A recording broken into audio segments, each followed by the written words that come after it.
Gago!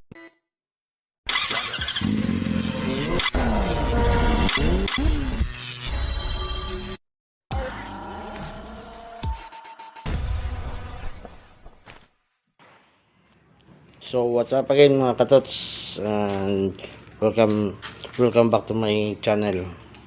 So ngayong araw na itong mga katots, bali may gagawin tayo na di ka nais sa headlight ni Putotoy. So kahapon binuksan ko na po itong katawan ni Putotoy para linisin yung sa loob. Yan, papakita ko sa screen yan. Binuksan ko po lahat para malinisan yung loob niya. So naging malinis na yung loob niya, at ito na lang po ang hindi pa nalinisan yung sa headlight na part ni Putotoy. So bali linisin natin ngayon, at saka gawa na natin to ng paraan para maging maganda tingnan. So samahan nyo ako. At para mabaklas natin tong headlight, bali ito, isa, tatanggalin natin yan, isa, dalawa, tatlo, tapos may dalawa dito sa kabila, sa baba na part, at saka dito sa kabila na naman, dalawa rin. So kailangan natin yan ng socket wrench na number 10.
Bali ganito po ginawa ko mga katots. Bali yung pinakagitna, yun na lang ang kinabiran ko kasi ito kukulayan natin. Tatry ko sana tatanggalin to, itong cover na to, kaso wala akong pang dikit mamaya pagbalik, wala akong mapagbilan, kaya ito na lang. Ito kukulayan natin to ng itim para maging ano, yung sa pinakagitna na lang yung matitira na ano. So mas okay din naman itong dito sa labas, kasi pwede mo naman ito matanggal sa susunod kung ayaw mo na, punasan mo lang ng gasolina. Kaya yan, samahan ko, pintahan natin.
Putotoy. Kung nagustuhan nyo, comment na lang po sa baba ng video na to, at saka huwag kalimutan din mag-subscribe po mga katots. Ano lang po yun, pintura lang po yung ginamit ko doon, spray paint. So mas maganda rin kung ano, sticker. Kaso wala pa pagbilan ngayon kasi nga nasa quarantine pa tayo, wala pang bukas na mga ano. So yun guys, sa muli po mga katots, ciao, keep safe.